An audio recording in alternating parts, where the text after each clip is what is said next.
Jack. He slaves away 40 hours a week at a job he hates, has no savings, and to feel better at the end of every week, he goes out and parties. In his free time, he scrolls social media and swipes Tinder, chasing the next hit of easy dopamine. This is Chad. He has his own business and reinvests all of his profits into building his dream life. During his free time, he builds connections and hits the gym. Instead of chasing women, he lets them chase him. Ask yourself, and be honest, which one are you? For most people, it'll be somewhere between the two. So if you want to become more like Chad, listen up. I'm a multi-millionaire businessman, and today I'm going to share the full 6-step guide that you can use to get ahead of most people this year. Most people won't even reach the end of this video, let alone take action. So if you manage to actually listen to all these points, you'll be at a huge advantage. Step 1, become insanely competitive. I don't buy into the saying, it's the taking part that matters. Our education system is mostly to blame for this thinking, as it's failed to prepare today's youth for the realities of the world. The only reason to take part should be to ultimately win. Just think about it. If you got a friend to do your maths homework because he was top of the class, you'd be punished for cheating. But in life, if you got a numbers guy to help you in your business, that's called hiring a financial officer, and that's applauded. So the education system has got things backwards. But not only that, social media is making the problem even worse. Instagram is allowing everyday people to see into the lives of the 1%. What was once a very simple... Someone said, where this guy is not a Chad, look at him. This guy could buy your bitch. That's what you need to understand. You could be a grandpa Chad, for all you know. He probably slayed more poon than you ever have in your life. You don't know, man. It's hard to tell on a surface level. Don't judge. Path has now become extremely complicated. Back in my day, it was all about leaving school to... Yeah, grandpa will pull up in that Ferrari and tell your bitch, get in. See what she says.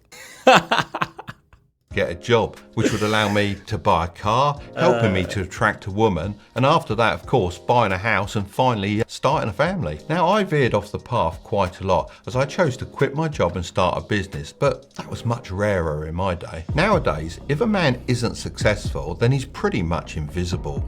I mean, 20% of the people on Tinder get 80% of the matches. This is also leading to rapidly shrinking motherhood in the West, with women twice as likely to not have kids in their 40s compared to the generation before. The popularity of people like Jordan Peterson, Hamza and Tate further prove this point, as they're just saying what a lot of people are thinking. I know I've gone on a bit of a rant here, but the world is honestly harder than ever. If you're serious about getting ahead of everyone else, then you're going to have to get good at playing the game of life on this harder level. Step 2, become hyper obsessive. That's a very good point. Learn about economy, finances, taxes? No. You need to memorize all the genders we made up in the last decade. That's all you need to know, my dear NPC. Perfectly. Another phrase I absolutely hate is work-life balance. There can be no work-life balance. I 100% believe in this one. This work-life balance thing is bullshit. If you want to get ahead in life, you have to sacrifice one for the other, at least temporarily. You have to go hard first, aka work hard in your 20s, then you can balance out your life after you've built a strong foundation, aka in your 30s. When I started my business in remodeling and construction, it was the same thing. It was nonstop. I didn't have a concept of weekends or time off. It was work, period. Everyday work. Every day had the phone on me, answering emails, phone calls, whenever they came. Don't care if it was 1 a.m. Don't care if it was 5 a.m. I was up and I was ready. The notifications were on. Nonstop, dude. That's what it took. Constantly driving everywhere, doing estimates, on site, off site, at the office, wherever. Doesn't matter. It was constant work. And now I'm free. So, and every man I've met that has been successful, that has made millions of dollars, says the same exact story, just packaged a little differently. Busted my ass until I made it. And now I'm coasting. That's the difference. Some people just want to coast their way through life, and then they wonder why they can't ever relax, because you're one paycheck away from being fucking broke. Vaughn thinks, can't change a tire, but memorized all 200 genders. It's when you want to get ahead. People are hungrier than ever, and you need to be obsessed over your goals. There's always going to be someone out there who's willing to outwork you. I think the idea of balance is more often than not an excuse for people to take it easy. You need to want to achieve more than you want to breathe. This mentality comes from sport, and I see business as the best sport on the planet, as you just keep getting better with age. I wouldn't let myself forget where I was heading when I built my $1 million businesses. I even said to my girlfriend, who's now the wife, that she needs to accept that I'm selfish with my work and it will always come first. Now, Do you see that? To the person that said, not a Chad, did you see what he just told his wife? His business, his money comes first. You're second at best. You hear that? Does that sound like a simp to you? By the way, this guy, Mark Tillsbury, has a 1.5 million subs. Is he a beta or are you? I don't know. Is the random guy in the chat the alpha or is this guy? I'm able to relax this rule a little bit more. However, I set the expectation, as I knew I couldn't be distracted by a partner that wasn't fully supportive of my mission. It may sound silly, but one thing that did keep me on track was writing down everything I wanted to change on sticky notes. Someone said he has 2 kids that are killing it too and raise a successful family. I then stuck them to my mirror so that I'd see them every morning. This kept me accountable. I had to wake up. And the obsessive thing, some of us naturally have obsessive personalities. I'm one of those people. I'm either a 0 or a 100 and I can't stop when it comes to anything. Doesn't matter. Sweets, working out, going on a diet, whatever. I have to go balls to the wall all the way, starting a business, whatever it is. Have to. I don't know any other way. I have the addictive personality. That's why I stay away from some super hard ass drugs. Was never interested in trying that stuff in case I get addicted and I can't stop. I recognize that in myself. But what I've seen is that everybody that's ever been very successful has this same exact obsessive nature to them. They really have no off switch. I mean, some people will call them crazy, but it's probably one of the little like secret ingredients to success. Because of their obsession, they never stop, they don't give up, and they're always pushing forward, no matter how difficult it gets. And they constantly hammer an idea down until it comes to fruition. And face the reality of my situation and ask myself why I wasn't moving faster towards these targets. Step 3, become a producer. The truth is, for the world to go round, we need consumers. People need to watch mindless entertainment, buy products, and fall into. Another idea, again, this is all on point. This guy is giving out gems. The producer idea. It's very important for you to understand that in the society we live in today, you're either consuming or you're producing. You have to switch from somebody that consumes products to somebody that makes them and sells them. You have to sell, whether it's an idea, whether it's a service, whether it's something physical, a good, whatever it is, you have to figure it out and start selling. When you consume, try to consume value-based information, like learning a skill, reading a book, something of that nature. If you're consuming things that teach you something that you can derive value, leverage in your life, and use to produce, you're winning. Now, if you're going to watch Jerry Springer and see Who's Not the Father, you're purely a consumer for entertainment's sake, and you're losing. That's time lost. If you're learning to make stuff, you're learning how to edit a video, learning how to make shorts, learning how to structure your company, whatever it is. Oh, that's Maury? Whatever. See, I don't know which one is Maury and which one was Jerry. One of them was doing Who's Not the Father stuff. That tells you enough about the mentality. Yeah. If you're purely a consumer, you're never going to attain wealth in the world today. That's just the way it is. To bad debt so that the 1% can reap the rewards. I know It sounds obvious, but if you created something and there was no one to buy it, then you couldn't become rich. It's so easy for us all to fall into consumer mode as it's baked into our DNA. We just want to relax, watch TV and buy the latest products. Some people think you should cut all of the consumer habits out of your life. But to be honest with you, I find the whole monk mode movement a bit unrealistic and cringy. Monk mode consists of basic rules such as at least 10 minutes of daily meditation, no drugs or alcohol, and at least 30 minutes of daily exercise. Honestly, I've never put rules like this on myself. It would have just sucked all the joy out of life. However, I do agree with the principle. I like to think of it as Yeah, same. Same of what he's saying. If you're using monk mode as a way to cope for your, shortcomings in life, say some guys go on monk mode because they can't get any women, that makes complete sense that you're coping. And you're just going to forever go on monk mode. I'm not dealing with the system anymore. That's coping. Monk mode or self-improvement in general, something akin to monk mode, right? Like a Spartan challenge where you're doing an intense 6-month promise to yourself. That's what I would call it, where you cut out a bunch of hedonism, where you try to rewire your brain, where you try to change all the baked in behaviors you have to something more positive that will give you a better outcome in life. Completely warranted. Absolutely. But if you're some dude talking about, I've been in monk mode for years, that's, again, radicalizing an idea to the point where you are sucking the joy out of life.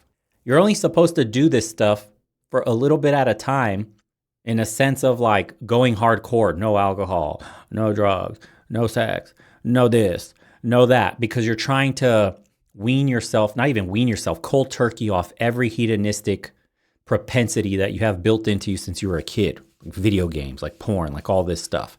You're cutting it all cold turkey, making a promise to yourself, for example, like the Spartan Challenge for 6 months, and then you start to reintroduce some of these things in your life, but with absolute control now. They're not things you cope with during stress, during periods where you're maybe feeling down on yourself, or using them as an escape for reality. You're simply consuming them because you like them, not using them as a way to get out of doing what you should be doing.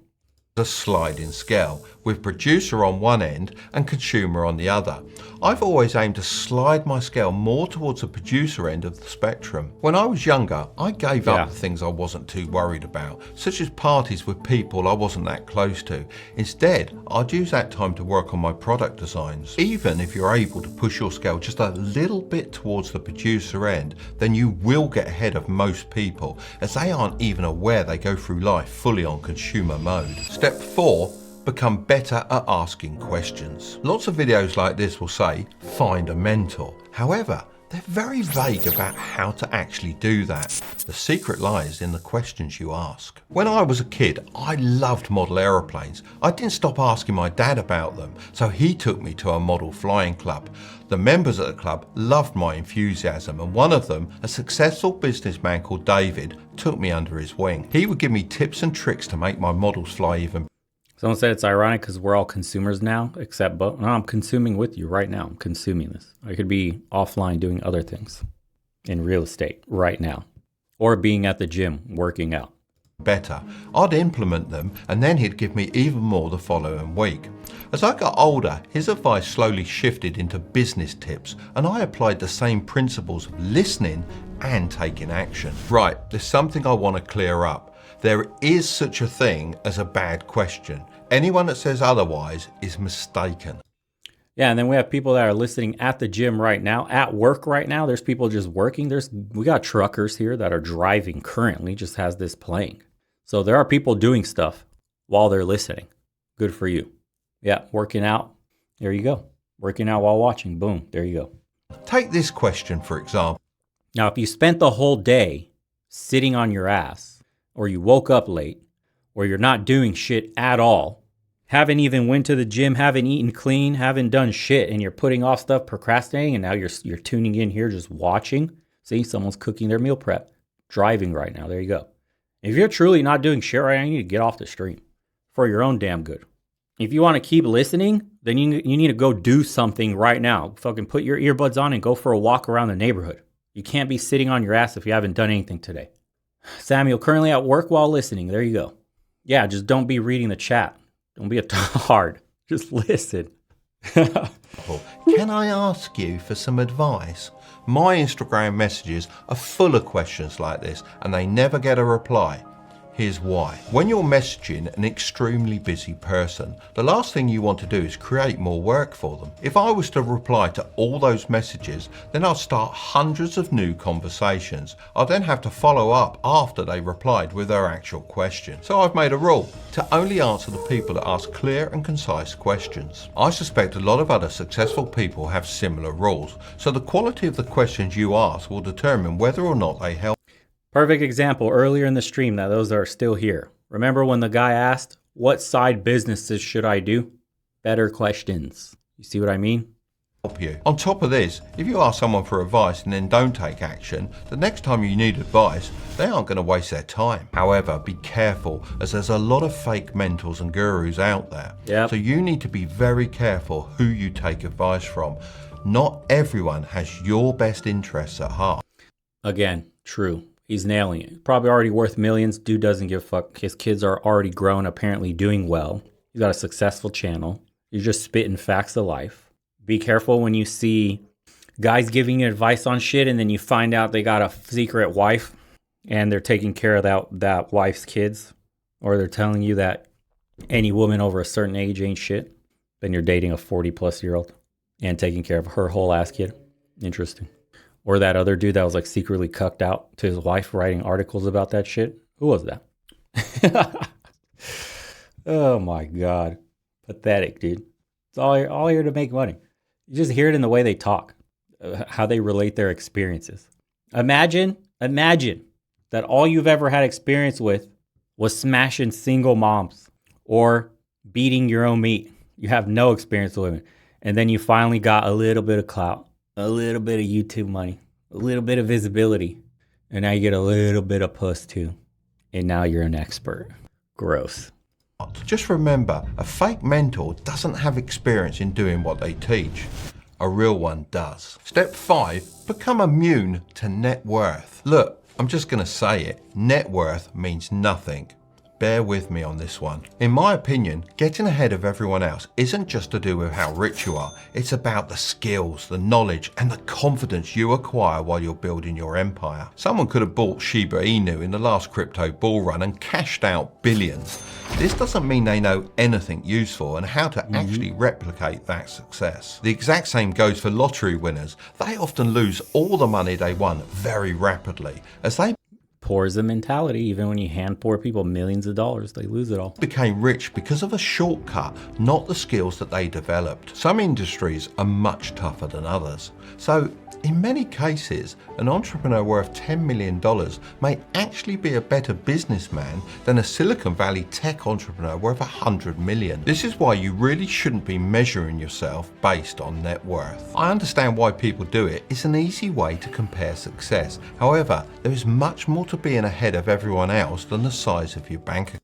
Someone said you should do more business content. Good way to uplift the tribe and potentially avoid a future ban. Yeah, the second channel is going to be all about stuff like that.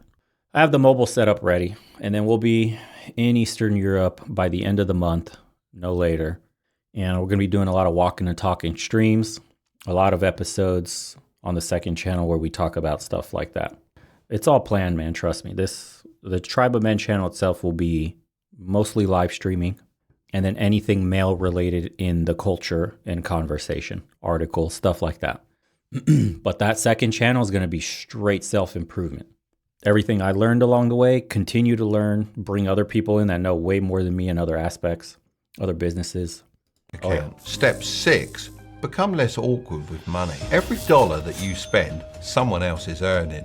Every building you see as you drive down the street, someone else owns. The amount of money out there waiting to be grabbed would shock you. Believing that money is hard to make or that there's a very limited supply is what keeps so many people trapped. I was talking with an author called Daniel Priestley the other day, and he mentioned that his mentor actually made him carry around $1,000 in his pocket when he was younger. This might sound dangerous, but the reason behind it was to make Daniel think of $1,000 as pocket change, not his entire net worth. Becoming more comfortable with money will help you ask for raises, start a side hustle. It's interesting, this mentality. Someone said 99% of rich dudes like this can't physically defend their wealth if it came down to it. I understand what you're saying, that he doesn't look like he can physically handle himself, but he has enough money to get bodyguards. He has enough money. You got to think of it like this. Even if you're some jacked giga chad, it doesn't take much to stick a knife in your abdomen. It doesn't take much for somebody to pull up on you with a red light and just open fire on your car. Your muscles and your giga chad physique and all that shit is nothing. You actually have zero power, and you're the one getting pimped out in society. Guys like this Even though he's got glasses on and he's past his prime and he's already achieved everything, and you're looking at him like, like he ain't got shit on you, can absolutely wipe you from the face of the earth with zero repercussions. And there's nothing you can do to stop it. He has influence. It could destroy you, destroy your business that you're trying to start up, can get your funding denied, can fire you from your job. I mean, dude, power comes in many forms. Physically is just one of them. And even then, if multiple men want to see you fall, it's very easy to catch you on the street, 2-3 guys, end your ass. This whole notion of being like physical Giga Chad, learning how to fight, it's great. Yes, defend yourself. But if someone wants you dead, you're going to die. That's the brutal truth. I think people live in these like false realities that they see from movies where you could defend yourself against like 6 guys. The smart ones don't wear their chains, don't wear their jewelry, don't walk alone. Why do you think Tate has bodyguards? Why do you think he's always with a group of men? He's surrounded with people, his people. He's a kickboxer. Probably beat the shit out of most people that would try him. Still surrounds himself with other men because he knows the reality. It just takes one guy who's got nothing to lose and doesn't give a shit if he lives or dies. And that's your ass. Or even a full-blown business. When my son started his first videography business, I asked him how much he was going to charge, and he told me $100 per day, and I just laughed. We actually had quite a big argument over that, and maybe my response was a bit harsh. The issue is that he thought that $100 was a lot because he was thinking about how he spends money, not how business operates. Long story short, I convinced him to charge more than $200 per day, and now he takes consultations for more than $5,000 a day, something that he wouldn't have been able to even comprehend 5 years ago. The other thing that happens when you start to realize that money is everywhere is you actually become less afraid of giving, and this is the real secret of getting rich. You need to give far more value to other people than you take in return. If you provide value, then the money will follow. The size of your income will also be determined by the problems you solve. So if you want to make big money, solve big problems. Look, if we go back to my flying days as a pilot, a 1 degree difference in the trajectory of a flight will put the plane in a completely different context. It's a general truth in life too. The universe rewards those that behave in this manner. So the more you give, the more the universe will return to you. Okay? But the more you try to keep, or I should say, the more you try to take from the universe, the less you get to keep. There's a balancing act here. The best I've done in my life when I was the most selfless, the most willing to part with all my possessions, the most giving. The more I was in that frame of mind, the more was given to me, the more I got. The more greedy I was, or my thinking was, the less I got to keep. The more that was taken from me. Give and you shall receive. It's a weird truth, man, universally.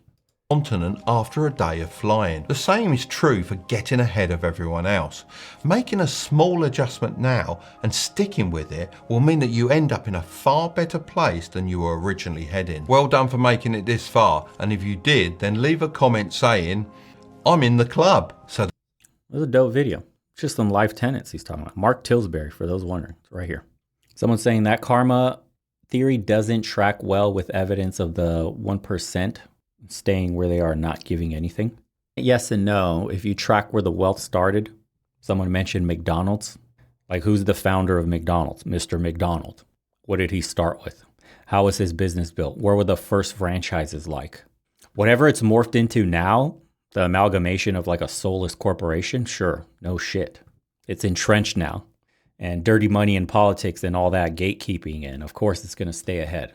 But every story of how somebody made it initially is typically them, like he said, solving a problem and being selfless. For me personally, that's how it's worked.